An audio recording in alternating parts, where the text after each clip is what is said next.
Libro de Marcos, capítulo número 16.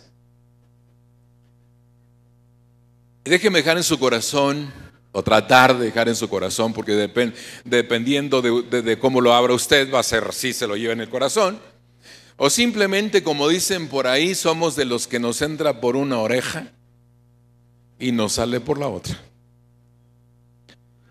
Y Dios quiera que mensajes como este, palabra como esta, nos entre por las dos orejas y nos salga por la boca. Ahorita le explico por qué.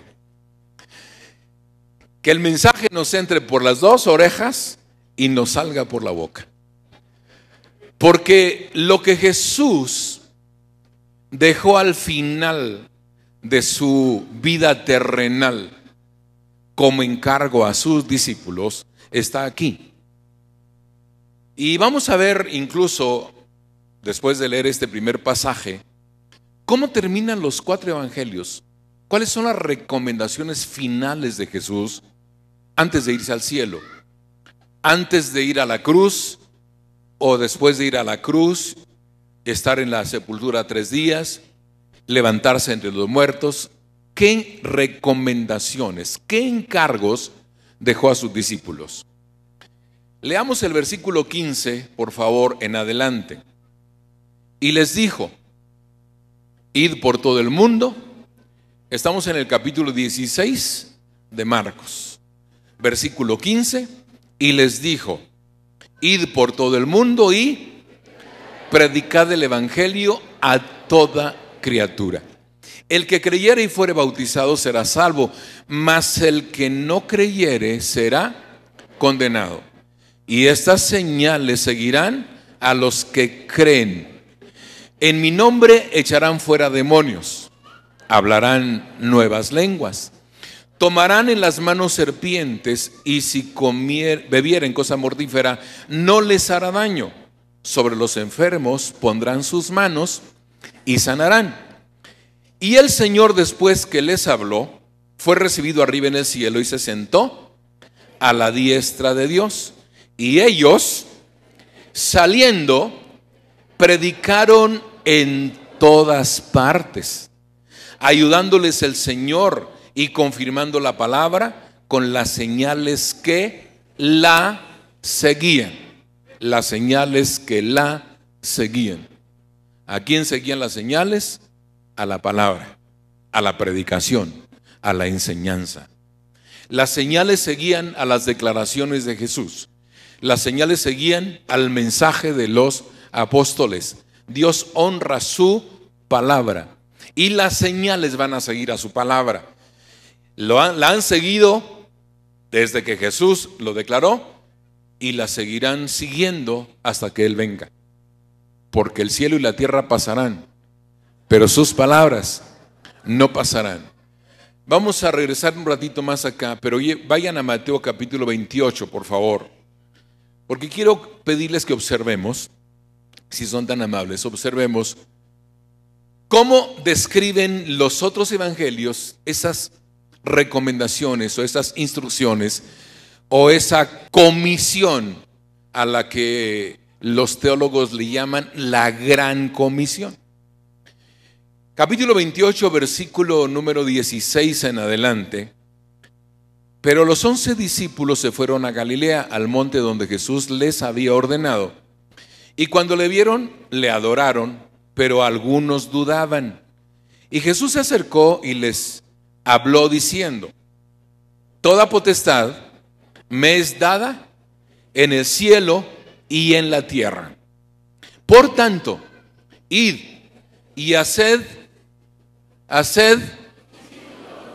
Grábese esa frase, porque lamentablemente nosotros hemos malinterpretado un poco este versículo y en lugar de hacer discípulos hacemos seguidores solamente, o hacemos cristianos, o hacemos aleluyas, o hacemos evangélicos. Y el Señor no quería ni evangélicos ni necesariamente cristianos. Él quería que hiciéramos discípulos de Él, obviamente, de Él, no de nosotros. Discípulos de Él. Vayan y hagan discípulos. Y luego después de esta declaración dice: en todas las naciones, bautizándolos en el nombre del Padre y del Hijo y del Espíritu Santo, enseñándoles que guarden todas las cosas que os he mandado. Y he aquí, yo estoy con vosotros todos los días hasta el 21 de diciembre. No, ¿hasta cuándo? Hasta el fin del mundo. ¿Cuándo será? ¿Quién sabe? Eso es lo de menos. Jesús nos ofrece estar con nosotros todos los días. Y mientras el mundo no se acabe, Jesús está con nosotros. Y si se acaba, solo nos recoge, nada más. Eso pasa. Es lo único que va a hacer, nos va a recoger, es lo que va a ocurrir. Ahora, eso es lo que dice Mateo. Vean la diferencia entre Marcos y Mateo. Hay una diferencia bastante considerable, aunque es la misma comisión. Hagan discípulos, vayan a las naciones, vayan, prediquen, vayan, enseñen, vayan y hagan manifiesto al mundo lo que deben conocer de Dios, de la palabra. Ahora, ¿qué dijo Lucas? Lucas no era de los discípulos de Jesús, como tampoco Marcos. De los 12 discípulos solamente era Juan y Mateo de los que escribieron libros. Así que, ¿pero qué dice Lucas? Usted vamos al capítulo 24, siempre vamos al final de los libros, y usted observe lo que está ocurriendo acá.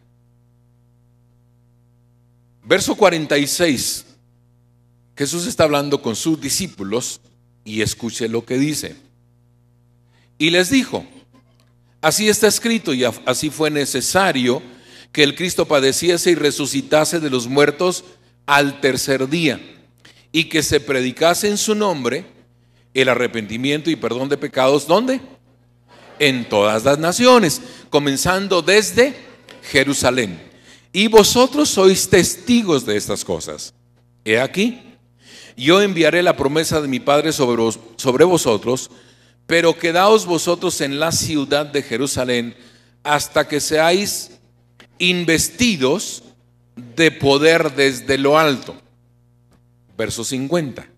Y los sacó fuera hasta Betania, y alzando sus manos los bendijo. Y aconteció que bendiciéndolos se separó de ellos y fue llevado arriba al cielo.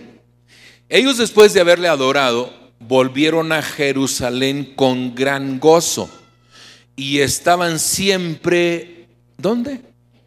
En el templo. ¿Qué hacían?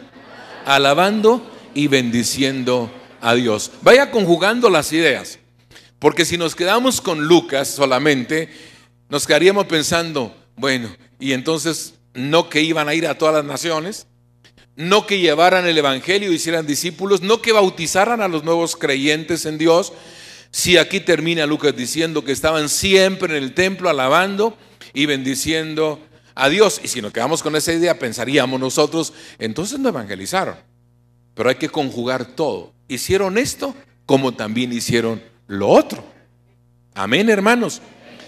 Lo que pasa es que cada escritor va destacando lo que él considera sobresaliente, lo que él considera importante señalar, y por eso las diferencias entre un autor y otro. ¿Qué dijo Juan? Vamos a Juan, capítulo 21 del libro de Juan. Y de paso le diré que el capítulo 21 es de alguna manera un relato que no es la despedida del libro, no es la conclusión del libro. Me da la impresión incluso de que Juan adelanta la conclusión. Y antes de dar su conclusión, Juan viene relatando todo lo que Jesús hizo. Y después mete un paréntesis y habla de una experiencia singular de la última aparición de Jesús a sus discípulos en la playa, en una de las playas del mar de Galilea. Y esa confrontación que tuvo Jesús con Pedro con relación a la negación que había tenido Pedro, cuando Jesús le pregunta a Pedro: ¿me amas más que estos? A Juan le interesaba mucho dejar escrito esa experiencia, y eso lo deja hasta el final. Pero yo digo que la conclusión de Juan está en el capítulo 20. Observe el versículo 30 y 31. Ahí puede haber terminado el libro. Y dice: Hizo además Jesús muchas otras señales en presencia de sus discípulos, las cuales no están escritas en este libro. Pero estas se han escrito ¿para qué? ¿Para qué? Para que creáis que Jesús es el Cristo. Recuerde que Cristo está en griego aquí y en el Antiguo Testamento estaba en hebreo, y por consiguiente las palabras son diferentes. El equivalente es lo mismo. En el hebreo era ungido, en el griego era Cristo, equivalente en ambos casos al Mesías. Las dos palabras significan Mesías, solo que en el Antiguo Testamento era el ungido y en el Nuevo Testamento era el Cristo. Y entonces Juan declara que se han escrito para que creamos que Jesús es el Cristo, el ungido, el Mesías, el Hijo de Dios, y para que creyendo tengáis vida en su nombre.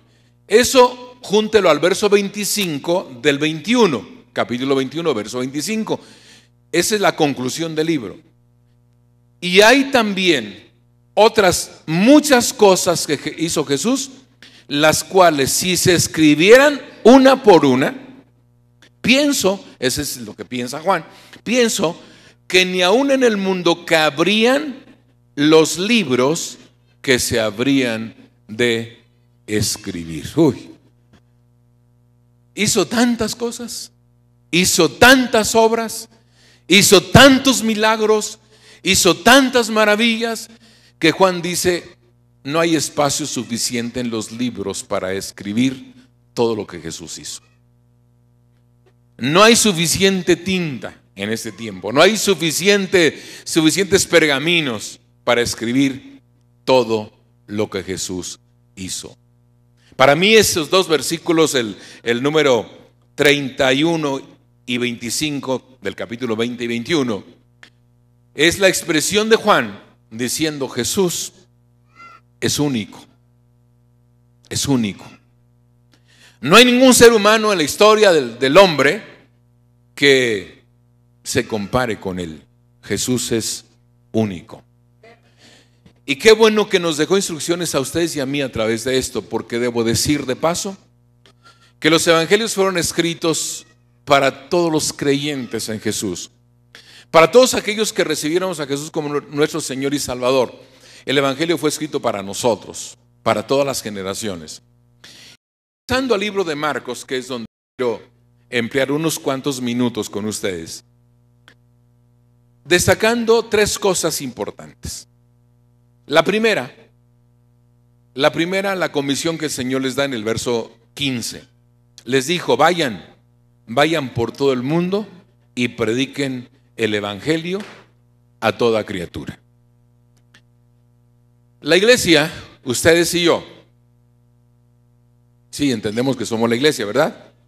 Muy bien. Para que no pensemos en el edificio, no pensemos por ahora en el auditorio.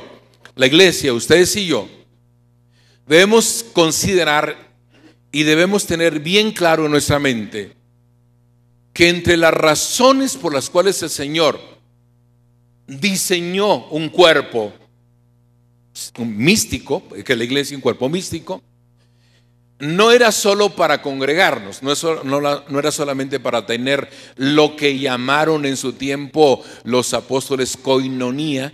Koinonía es una palabra griega, por supuesto, y koinonía es comunión. Y ustedes pueden ver que en el libro de los Hechos aparece koinonía por todos lados. Comunión unos con otros, comunión